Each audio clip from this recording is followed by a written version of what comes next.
Hello everyone, मैं हूं पीयूष सिंह गहरवार और स्वागत करता हूं आप सभी का अपने YouTube channel Balaji programming academy पर। और आज हम डिस्कस करने वाले हैं इस वीडियो में स्ट्रिंग और स्ट्रिंग फंक्शंस के बारे में सी प्लस प्लस में।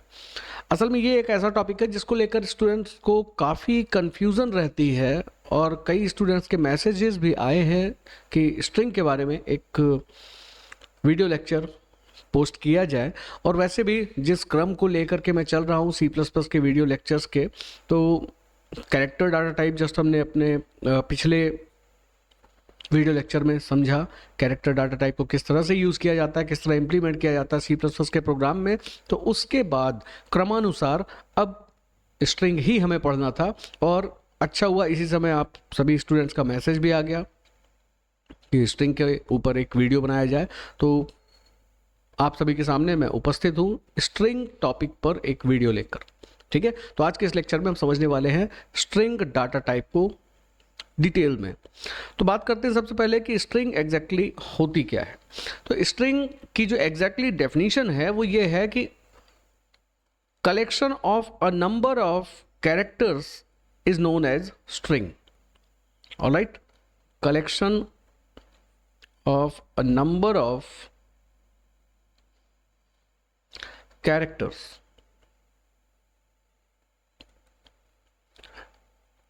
is called string। क्लियर, ये तो हो गई स्ट्रिंग की short sweet and solid definition. Clear, जैसे एग्जांपल के लिए हम कोई भी वर्ड लिखते हैं, अगर हमने लिखा कंप्यूटर,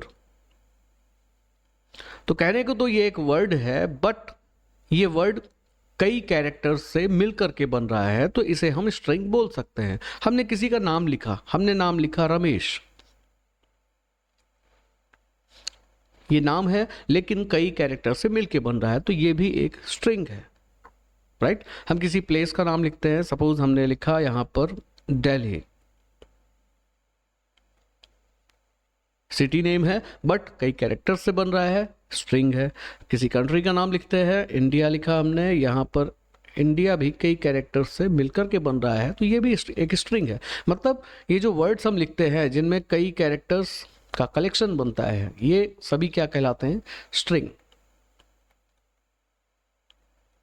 हाँ, बस वर्ड्स में एक बात जरूर होती है कि जब भी हम कोई भी वर्ड लिखते हैं, राइट, तो वर्ड का कुछ ना कुछ मीनिंग होता है और जो वर्ड्स होते हैं वो अल्फ़ाबेट से मिलकर के बनते हैं। लेकिन स्ट्रिंग में ऐसा कोई कंपल्शन नहीं है, ऐसा कोई बाउंडेशन नहीं है कि केवल अल्फ़ाबेट से ही हमको स्ट्रिंग बनानी है, क्योंकि सी प्लस प्लस में कैरेक्टर के अंदर अल्फ़ाबेट के साथ साथ में डिजिट और सिंबल्स भी आते हैं। बात समझ में आई? कहने का मतलब, यदि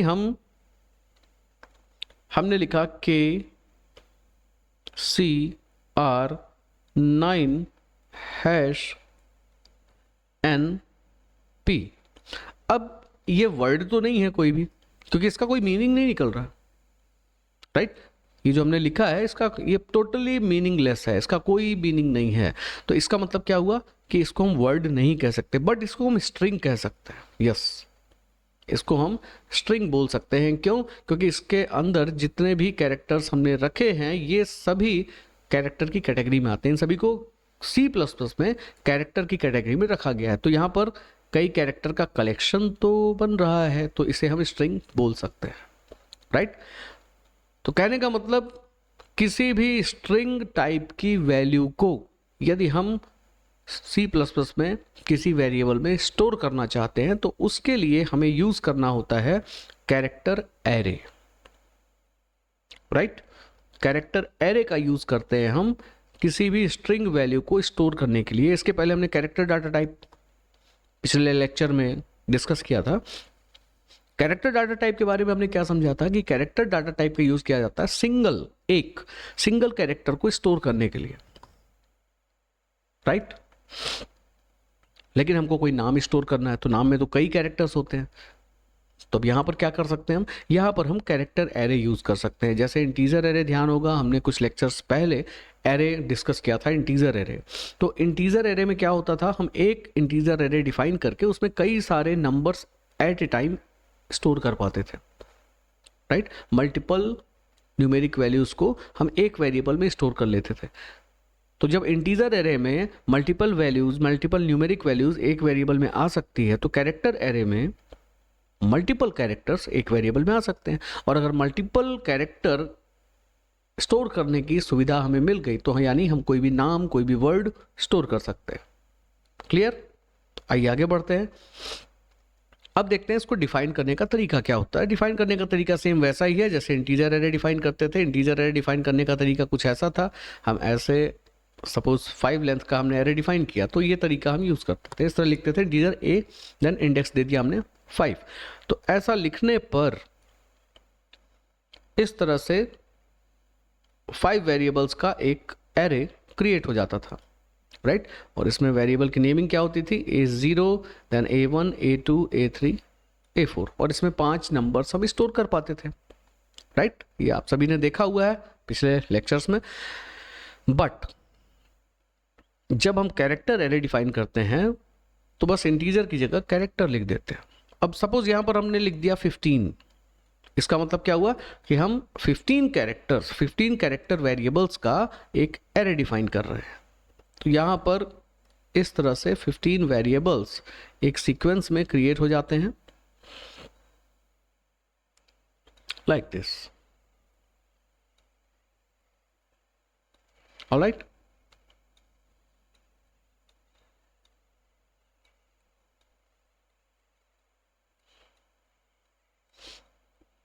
ये बन गए 15 वेरिएबल्स कैरेक्टर टाइप के। और यहाँ पर भी नेमिंग का तरीका वही रहेगा। फर्स्ट वेरिएबल कहलाएगा A0, देन 1 2 3 4 5 6 7 8 9 10 11 12 13 एंड 14। इस तरह से टोटल 15 वेरिएबल्स क्रिएट हो गए। अब इस कैरेक्टर एरे में हम स्टोर क्या करेंगे? कोई भी स्ट्रिंग। सपोज हमने स्ट्रिंग वैल्यू इसमें इनपुट कराई कंप्यूटर,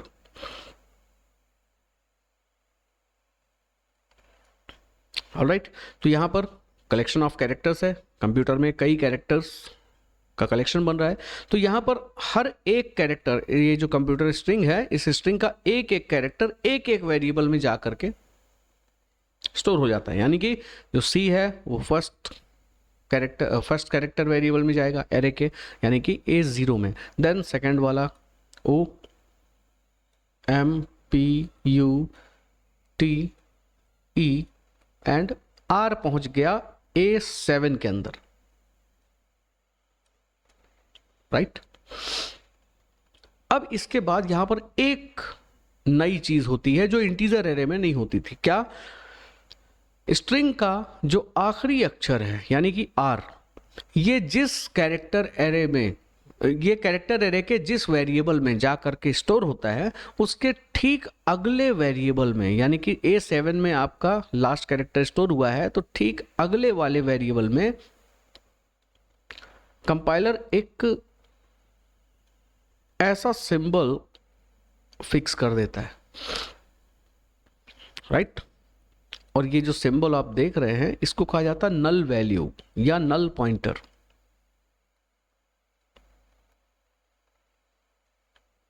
ओके।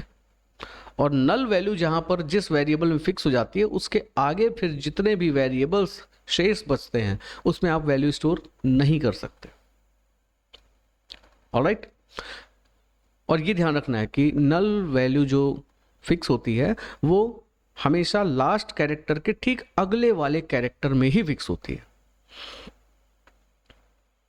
ऑलराइट।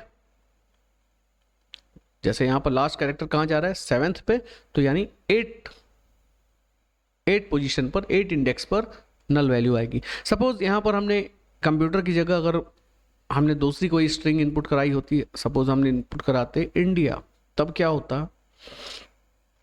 तब ये होता कि I A0 में स्टोर होता, N A1 में, D A2 में, फिर I A3 में और फिर A4 में स्टोर होता।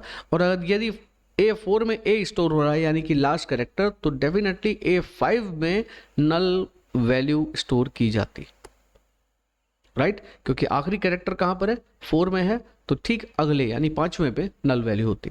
तो आपको स्पेशली ध्यान ये बात रखना है कि जहां पर लास्ट कैरेक्टर स्टोर होता है, एरे के जिस वेरिएबल में लास्ट कैरेक्टर स्टोर होता है उसके ठीक अगले वाले वेरिएबल में नल पॉइंटर नल वैल्यू को स्टोर किया जाता है। क्लियर? और असल में नल वैल्यू का एक यूज भी होता है, एक फंक्शन आगे चल के एक फंक्शन देखेंगे हम, आगे बहुत आगे चल के नहीं, आज ही के लेक्चर में देखेंगे। strlen, राइट, इस नाम का एक फंक्शन होता है, इसका पूरा नाम होता है स्ट्रिंग लेंथ। स्ट्रिंग लेंथ ये किसी स्ट्रिंग की लेंथ बताता है, ध्यान रखिएगा, स्ट्रिंग की लेंथ बताता है, कैरेक्टर एरे की नहीं। एरे की लेंथ तो ऑलरेडी हम जानते हैं, हम खुद ही डिफाइन कर रहे हैं एरे, और उसमें हम साइज क्या दे रहे हैं 15, तो हम जानते हैं कि कैरेक्टर की लेंथ क्या है 15 है। लेकिन ये ज़रूरी तो नहीं कि कैरेक्टर एरे जो 15 साइज का हमने लिया है उसमें 15 कैरेक्टर का ही वर्ड इनपुट किया जाए। उसमें हम कंप्यूटर इनपुट कर सकते हैं, उसमें हम इंडिया दे सकते हैं, उसमें हम फ्लाई, छोटा सा ओम, ऐसा वर्ड भी इनपुट कर सकते हैं। ठीक है, तो हमें एग्जैक्टली कैरेक्टर एरे की लेंथ नहीं चाहिए, हमें लेंथ चाहिए उस वर्ड की जो इनपुट किया गया है, छोटा बड़ा कैसा भी हो सकता है वो। ठीक है, तो उस स्ट्रिंग की जो इनपुट की गई है उस स्ट्रिंग की लेंथ फाइंड करने के लिए यूज किया जाता है strlen फंक्शन। क्लियर? और ये फंक्शन किस तरीके से ये लेंथ फाइंड करता है, ये जाके गिनता नहीं है COMP, ऐसे नहीं गिनता, ये केवल ये चेक करता है कि जो नल वैल्यू रखी हुई है वो किस नंबर के, किस इंडेक्स के वेरिएबल में है। जैसे अगर आपने कंप्यूटर इनपुट किया तो यहां पर नल वैल्यू कौन से इंडेक्स में आ रही है 8 में, तो ये सीधे उठाकर ये 8 आपको बता देगा कि 8 इस स्ट्रिंग की लेंथ है। राइट? अगर आपने इंडिया इनपुट किया है तो इंडिया में नल वैल्यू कौन से इंडेक्स में जा रही है 5 में, यानी इंडिया में इंडिया की लेंथ है 5 कैरेक्टर्स का वर्ड है। क्लियर? असल में यहां पर हम 0 से स्टार्ट करते हैं, मतलब एक से भी पीछे, 0 से यानी एक कम कर दिया हमने। ठीक है, मतलब जो पहला कैरेक्टर है वो 0 पे जा रहा है, दूसरा वाला 1 पे जा रहा है, तीसरा वाला 2 पे जा रहा है, एक पीछे चल रहे हैं, तो यहां पर नल वैल्यू लगा करके हम एक बढ़ा देते हैं, तो हो जाता है बैलेंस बराबर, तो हमें एग्जैक्ट लेंथ मिल जाती है नल के थ्रू। क्लियर है? तो इस तरह से इसमें जो आपको, अगर आप एग्जाम पॉइंट ऑफ व्यू से इस लेक्चर को देख रहे हैं, सीख रहे हैं, समझ रहे हैं, तो जितने भी ऐसे स्टूडेंट्स हैं जो आगे आने वाले कुछ मंथ्स में C++ प्रोग्रामिंग का एग्ज़ाम देने वाले हैं, तो उनके लिए ये एक इम्पॉर्टेंट क्वेश्चन बनता है यहाँ इस टॉपिक से, या तो व्हाट इज स्ट्रिंग, स्ट्रिंग के बारे में अक्सर एग्जाम में पूछा जाता है, या फिर नल वैल्यू क्या होती है या नल पॉइंटर क्या होता है, what do you mean by null pointer. तो दोनों में से कोई भी क्वेश्चन यदि आपको एग्जाम में पूछा जाता है तो एक्सप्लेन आपको दोनों चीज़ें पूरी करनी है। ठीक है, पहले आपको स्ट्रिंग क्या होता है ये बताना है, then what is character array, फिर कैरेक्टर एरे में किस तरह से स्ट्रिंग जा करके 1 by 1 कैरेक्टर वाइज स्टोर होती है, और देन लास्ट कैरेक्टर के बाद जो \0 नाम का चिन्ह अंकित किया जाता है, स्टोर किया जाता है, उसको हम एग्जैक्टली नल वैल्यू कहते हैं। ऑलराइट? हाँ, और कभी गलती से प्रोग्राम बनाते समय ये कोशिश मत करिएगा कि चलो चल के देखते हैं सच में \0 दिखता कैसा है, दिखता है या नहीं दिखता। ठीक है, या टेस्ट करने की कोशिश मत करिएगा कि ये लगता है कि नहीं, क्योंकि ये दिखाई नहीं देता। मतलब आप अगर देखने की कोशिश करेंगे कि सच में ये लगा है कि नहीं, तो ये दिखाई नहीं देगा, ये केवल रिप्रेजेंट किया जाता है नल वैल्यू को \0 के द्वारा। जैसे एग्जाम्पल के लिए आप मैथ्स लगाते हैं तो मैथ्स में आप इनफाइनाइट को इस तरह से रिप्रेजेंट करते हैं, क्योंकि इनफाइनाइट कोई दिखने वाली चीज़ तो है नहीं, वो तो अनंत है, वो दिखाई नहीं दे सकता। तो बात आती है जब दिखा नहीं सकते, उसको हम शो नहीं कर सकते कॉपी पर या बोर्ड पर, तो कैसे फिर चलेगा काम, तो फिर उसके लिए एक ये सिंबल बना दिया गया मैथ्स में। उसी तरह से नल वैल्यू दिखने वाली चीज़ नहीं है, इसको जस्ट रिप्रेजेंट करने के लिए इसके द्वारा रिप्रेजेंट किया जाता है। क्लियर? चलिए अब आगे बढ़ते हैं, इसका एक छोटा सा प्रोग्राम देखते हैं हम कि किस तरह से हम C++ में कैरेक्टर एरे में किसी स्ट्रिंग को इनपुट करते हैं और उसको किस तरह से एक्सेस करते हैं, प्रिंट करते हैं। मतलब ये जो पहला प्रोग्राम है वो सिंपल सा इनपुट आउटपुट का प्रोग्राम होगा। उसमें करने हम ये वाले हैं कि एक सिंपल सी एक कैरेक्टर एरे डिफाइन करके उसमें हम एक स्ट्रिंग वैल्यू इनपुट कराएंगे और उसी को जस्ट प्रिंट करा देंगे। ऑलराइट, सो प्रोग्राम है m30.cpp। यहाँ पर हमने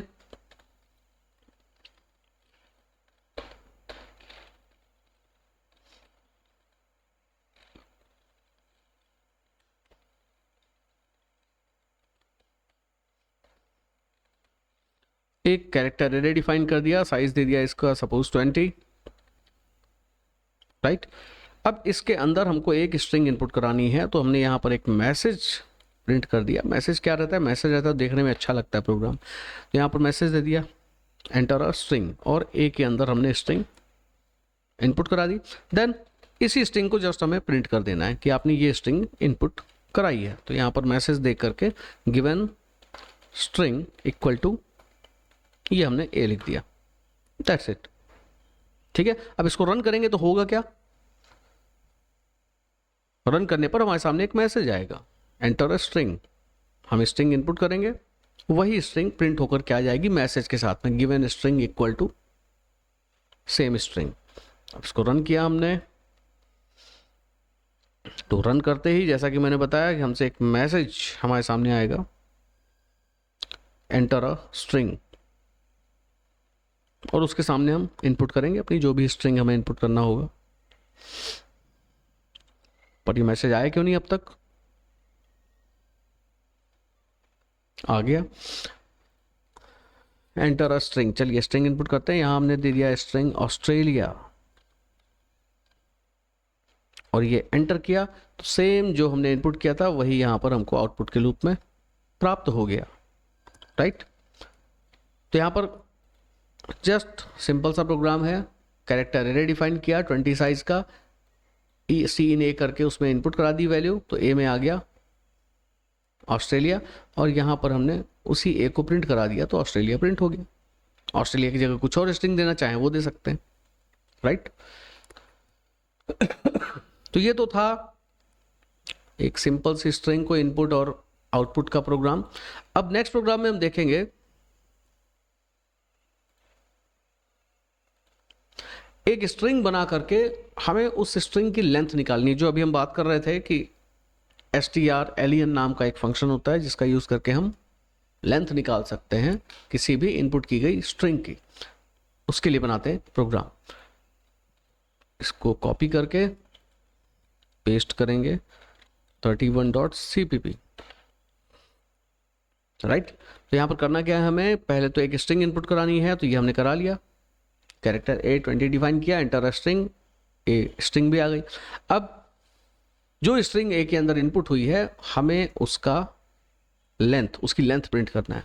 तो यहाँ पर दो तरीके हो सकते हैं, या तो डायरेक्ट प्रिंट कर दीजिए लेंथ को निकाल करके, strlen से लेंथ निकाल करके सीधे प्रिंट करा सकते हैं, या फिर अगर हम चाहते हैं कि स्ट्रिंग की लेंथ निकालें, उसको एक प्रॉपर वेरिएबल में अच्छे से रखें फिर दिखाएं, तो लेंथ होगी तो जाहिर सी बात है कि 7, 5, 13, 11 इस टाइप कोई नंबर होगी, तो उसको स्टोर करना है तो हमको जाहिर सी बात है कि एक वेरिएबल इंटीजर टाइप का लेना होगा। तो यहाँ पर इंटीजर ले लिया, integer length equal to strlen of A, बस इतना लिखना है। ठीक है, तो होगा क्या, ये जो strlen नाम का फंक्शन है इसको हमने क्या दे दिया, स्ट्रिंग ए दे दिया। ए के अंदर जो हमने स्ट्रिंग इनपुट की है वो स्ट्रिंग हमने strlen फंक्शन को दे दी। अब ये फंक्शन क्या करेगा, उसकी लेंथ फाइंड करेगा, लेंथ फाइंड करके वापस कर देगा कहाँ, इंटीजर len के अंदर। राइट, तो लेंथ आ गई कहाँ, len के अंदर। अब इसको आप प्रिंट करके देख सकते हैं कि जो आपने स्ट्रिंग इनपुट कराई थी उस स्ट्रिंग की एग्जैक्टली लेंथ क्या है, length equal to len। Right, चलिए अब इसको रन करते हैं।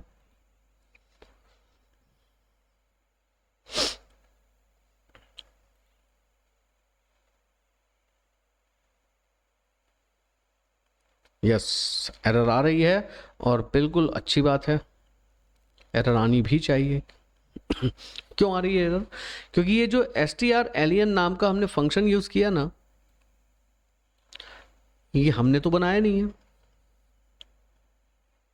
ये C++ का प्री डिफाइंड फंक्शन है, मतलब पहले से C++ की लाइब्रेरी में किसी फाइल में लिख करके रखा गया है, और हम उस फाइल से बिना पूछे उसका फंक्शन यूज कर रहे हैं, तो ये तो गलत बात हुई, ये तो चोरी वाली बात हो गई। ठीक है, कि बिना पूछे आपने किसी की चीज, किसी का डाटा उठा लिया, गलत बात, एरर दे रहा है।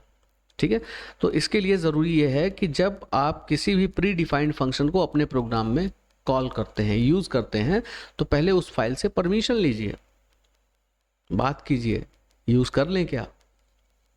ठीक है, तो उसके लिए तरीका यह है कि पहले उसको आप अपने प्रोग्राम से लिंक करिए, कनेक्ट करिए, इंक्लूड करिए, जोड़िए। ठीक है, कैसे? ऐसे जैसे ऊपर iostream को हमने जोड़ा हुआ है, तो उसी तरह से हमें strlen जो फंक्शन है इसकी भी लाइब्रेरी फाइल को जोड़ना पड़ेगा। ठीक है, और इसके लिए आपको मालूम होना चाहिए कि किस लाइब्रेरी फाइल में है। तो strlen फंक्शन होता है string.h नाम की लाइब्रेरी फाइल में। तो यहाँ पर करना कुछ नहीं है, बस एक लाइन एक्स्ट्रा हमें ऐड करना है, #include string.h, बस। अब ये फाइल जो string.h है ये आपके प्रोग्राम से कनेक्ट हो चुकी है। ठीक है, इसका पूरा डाटा अब आप निकाल के यूज़ कर सकते हैं। तो फिलहाल पूरा डाटा नहीं चाहिए, फिलहाल हमें चाहिए सिर्फ strlen नाम का फंक्शन। अब ये आराम से यूज़ हो जाएगा। अब इसको हम रन करते हैं प्रोग्राम को।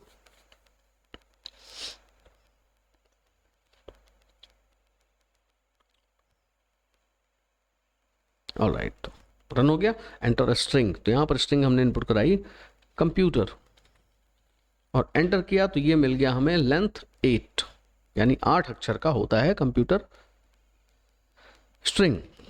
एक बार फिर से रन कराते हैं, इस बार कुछ और स्ट्रिंग दिया जाए। यहाँ पर देते हैं हमने इंडिया, 5 अक्षर साफ दिख रहे हैं, बता भी रहा है लेंथ = 5। सही है, तो इस तरह से ये strlen फंक्शन हमें लेंथ बताता है जो भी स्ट्रिंग हम उसको देते हैं। ऑलराइट, अच्छा, आगे हमें ये भी याद रखना है, कई आगे चल के हमें कई ऐसे प्रोग्राम्स मिलेंगे जिसमें हमें ज़रूरत पड़ेगी कि स्ट्रिंग का आखिरी अक्षर किस लोकेशन पर है, मतलब किस इंडेक्स पर है। वहाँ पर ये फंक्शन हमारी बहुत हेल्प करता है strlen। क्यों, कैसे? असल में strlen फंक्शन का यूज़ करके हमें जो लेंथ मिलती है, जैसे अभी हमने इनपुट किया था इंडिया, तो लेंथ हमें मिली थी कितनी? 5। ठीक है, तो जो 5 लेंथ मिली, असल में वो 5 जो है 5वें इंडेक्स पर क्या स्टोर है? Null value. हमें लेंथ में strlen फंक्शन से लेंथ में जो हमें नंबर प्राप्त होता है, उस नंबर के इंडेक्स पर हमेशा हमें क्या मिलता है? नल वैल्यू, क्योंकि नल की ही लोकेशन तो असल में लेंथ के रूप में मिलती है हमें। ठीक है, तो कहने का मतलब strlen फंक्शन का यूज करके हम नल की लोकेशन पता करते हैं, और उस लोकेशन में एक माइनस कर दीजिए तो हमें लोकेशन किसकी मिल जाएगी? आखिरी अक्षर की। बात समझ में आ रही? क्योंकि अभी हमने पढ़ा था स्ट्रिंग में कि आखिरी अक्षर के ठीक एक आगे नल पॉइंटर होता है। तो अगर हमें नल पॉइंटर का एड्रेस पता चल जाए, नल पॉइंटर की लोकेशन पता चल जाए, तो आखिरी अक्षर की पता चली जाएगी, उसके एक पहले होगी, यानी -1। अगर हमें लोकेशन लेंथ मिल रही है 8, यानी आखिरी अक्षर कहाँ है? 7 पे। लेंथ मिल रही है 5, यानी आखिरी अक्षर कहाँ है? 4 पे। राइट, तो ये तरीका होता है स्ट्रिंग के आखिरी अक्षर के लोकेशन को पता करने का। याद रहेगा? Very good. तो और जो फर्स्ट कैरेक्टर होता है स्ट्रिंग का, उसका तो फिक्स है, वो तो हमेशा 0 पे होगा। ठीक है, चलिए तो आगे बढ़ते हैं हम। और अभी अभी जो हमने देखा, एक फाइल के बारे में बात की हमने, जिस फाइल से हमको strlen नाम का फंक्शन प्राप्त हुआ, मिला, उस फाइल का नाम है string.h। ये क्या है? ये एक लाइब्रेरी फाइल है। ठीक है, और इस फाइल से ही हमें मिला कौन सा फंक्शन? strlen, जिसका पूरा नाम क्या होता है? String length. स्ट्रिंग लेंथ, और इसका यूज ये स्ट्रिंग की लेंथ फाइंड करता है। राइट, अब जिस तरह से str_alien नाम का फंक्शन होता है स्ट्रिंग डॉट एच के अंदर, उसी तरह स्ट्रिंग डॉट एच के अंदर और भी कई सारे फंक्शंस बने हुए हैं, ठीक है। और ये सारे फंक्शन जो स्ट्रिंग डॉट एच के अंदर है, इनका यूज स्ट्रिंग डाटा टाइप पर ही किया जाता है, इसीलिए स्पेशली इस फाइल को नाम ही दिया गया है स्ट्रिंग डॉट एच, ठीक है। तो इसके कुछ और फंक्शंस देखते हैं हम। जैसे इसके अंदर एक फंक्शन होता है str_upr,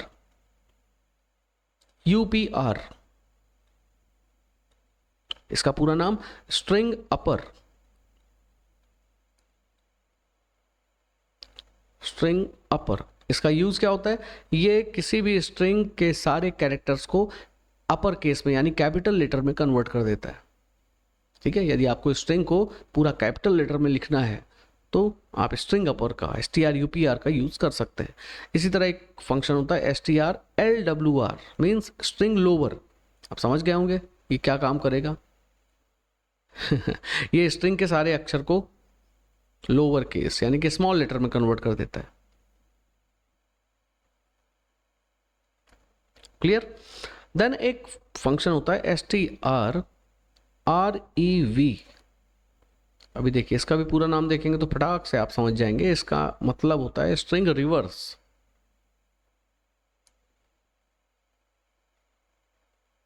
स्ट्रिंग रिवर्स, ठीक है। किसी भी स्ट्रिंग को उल्टा प्रिंट करना है अगर, तो स्ट्रिंग रिवर्स strrev फंक्शन का यूज कर सकते हैं। फिर एक फंक्शन होता है strcpy। It means string copy, string copy. ये एक स्ट्रिंग को किसी अदर स्ट्रिंग में कॉपी करने के लिए यूज किया जाता है। अदर स्ट्रिंग मतलब कैरेक्टर एरे वेरिएबल पे। जाहिर सी बात है कि स्ट्रिंग को किस में स्टोर करते हैं हम, कैरेक्टर एरे वेरिएबल में। तो एक कोई भी स्ट्रिंग है तो उसको हम किसी कैरेक्टर एरे वेरिएबल में कॉपी करने के लिए यूज करते हैं, ठीक है। नेक्स्ट है strcmp। It means string compare. Compare करता है दो स्ट्रिंग को, कौन छोटी कौन बड़ी, बराबर। इसका काम होता है, स्ट्रिंग नाम है इसका पूरा स्ट्रिंग कंपेयर, और कंपेयर करना इसका काम है, दो स्ट्रिंग में बड़ा कौन छोटा कौन। फिर नेक्स्ट होता है strcat। That means string concat, concatenation, string concat. यहां पर कॉन्कैट का मतलब क्या होता है, मर्ज करना, दो स्ट्रिंग को जोड़ करके एक स्ट्रिंग बना देना, स्ट्रिंग कॉन्कैट। ऑलराइट। तो ये कुछ फंक्शंस हैं जो स्ट्रिंग डॉट एच फाइल के ही अंदर उपस्थित हैं, स्टोर्ड हैं। तो यदि इनको यूज करना है हमें अपने प्रोग्राम में तो क्या तरीका होगा, कैसे यूज करेंगे, आइए वन बाय वन देखते हैं। सबसे पहले देखते हैं strupr। तो जैसा कि इसका मैंने यूज बता ही दिया है कि ये क्या काम करता है। इसका यूज होता है कि किसी भी स्ट्रिंग को, यदि आपने कोई स्ट्रिंग इनपुट कर रखी है, उस स्ट्रिंग को जस्ट सारे जो उसके अक्षर हैं, कैरेक्टर्स हैं, उसको हमें कैपिटल में अगर बनाना है तो उसके लिए हम यूज करेंगे क्या, strupr। जैसे यहां पर हमने लिख दिया कैप या string in upper case, right. और यहां पर हमने क्या कर दिया, strupr ऑफ a, ऐसा लिख दिया हमने। तो क्या होगा, पहले तो ये मैसेज आएगा, लेंथ हटा देते हैं। यहां पर लिखा हमने स्ट्रिंग इन अपर केस, ये मैसेज आएगा, और फिर जो ए के अंदर जो भी स्ट्रिंग हमने इनपुट की होगी वो पूरी की पूरी अपर केस यानी कि कैपिटल लेटर में प्रिंट होकर के आ जाएगी। चलिए देखते हैं करके।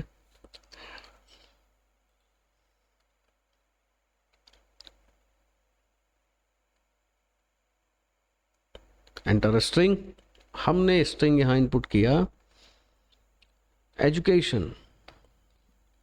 अब यहां पर एजुकेशन में हमने ई, जो पहला कैरेक्टर है ई, वो तो कैपिटल रखा है, लेकिन बाकी सारे स्मॉल रखे हैं लोअर केस में। बट एंटर करते ही हमने क्या देखा, पूरा का पूरा जो वर्ड था उसके हर कैरेक्टर कैपिटल लेटर में कन्वर्ट हो गए। और ये किया किसने, strupr ने। क्लियर। नेक्स्ट फंक्शन है strncpy। LWR, ये कैसा आर बना दिया मैंने, STR LWR, ठीक है, स्ट्रिंग लोअर। तो यहाँ पर यदि हम UPR की जगह LWR कर दें तो क्या होगा, यही जो स्ट्रिंग थी हमारी उसके कैरेक्टर सब के सब लोअर केस में कन्वर्ट हो जाएंगे। देखिए करके,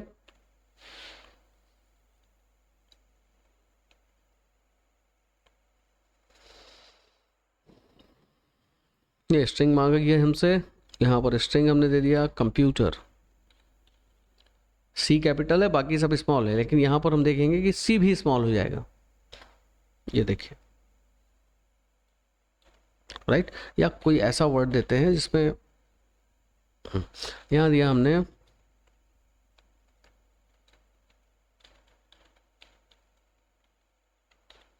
अभिषेक लिखा हमने, लेकिन इसमें हमने बीच बीच में तीन चार कैरेक्टर्स को कैपिटल कर दिया, AISK, ठीक है।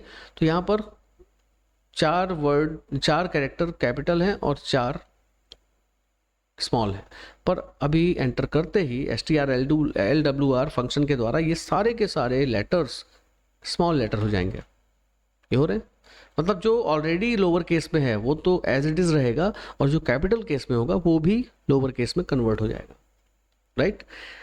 ओके, तो अब हम देखेंगे नेक्स्ट फंक्शन के बारे में, और नेक्स्ट फंक्शन है हमारा strrev।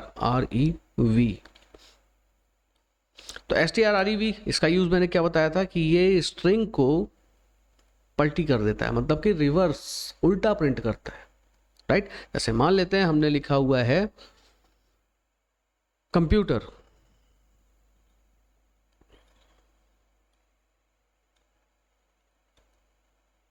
ये स्ट्रिंग हमारी, तो ये आउटपुट इसका क्या मिलेगा,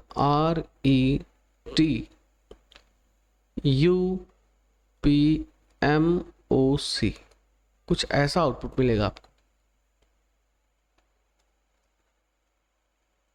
रन करके देखा जाए, मजा आएगा। यहाँ पर हमने STR LWR के जगह में क्या यूज कर लिया, REV।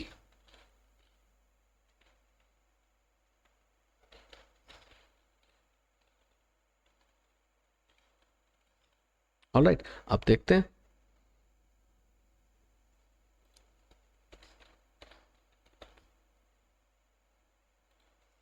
ये रन किया, हमसे पूछेगा स्ट्रिंग, और इनपुट करने के बाद जो हमें स्ट्रिंग प्राप्त होगी वो इनपुट की गई स्ट्रिंग की जस्ट रिवर्स ऑर्डर। यहां पर दिया हमने कंप्यूटर, राइट, ये एंटर किया, तो देखिए सारी की सारी स्ट्रिंग पलटी हो गई। अब राइट से लेफ्ट लिख कर क्या आ रहा है, COMPUTER, स्पेलिंग सही है पर राइट साइड से, ठीक है। क्यों, क्योंकि STRREV ने पूरी स्ट्रिंग को रिवर्स कर दिया। ऑलराइट, तो ये तो थे 1 2 3 4 फंक्शंस हमने देखे। अब ये जो बाकी के 3 फंक्शन हमें दिख रहे हैं जिनके नाम हैं strcpy, strcmp, strcat, ये तीनों फंक्शन हम डिस्कस करेंगे अपने नेक्स्ट वीडियो में, नेक्स्ट लेक्चर में।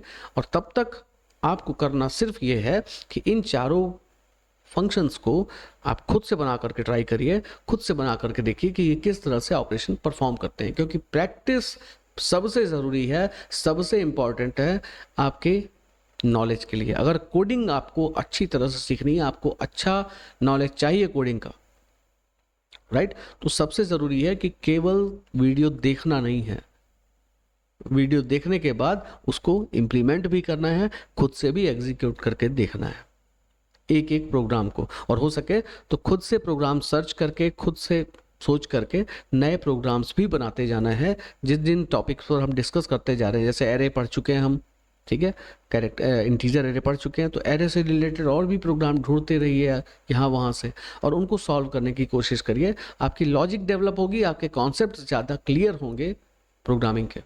ऑलराइट, तो मिलते हैं नेक्स्ट वीडियो में इन तीनों फंक्शंस की डिटेल्स के साथ। तब तक के लिए keep practising, keep learning. Alright, शुभ रात्रि, जय जय श्री राम।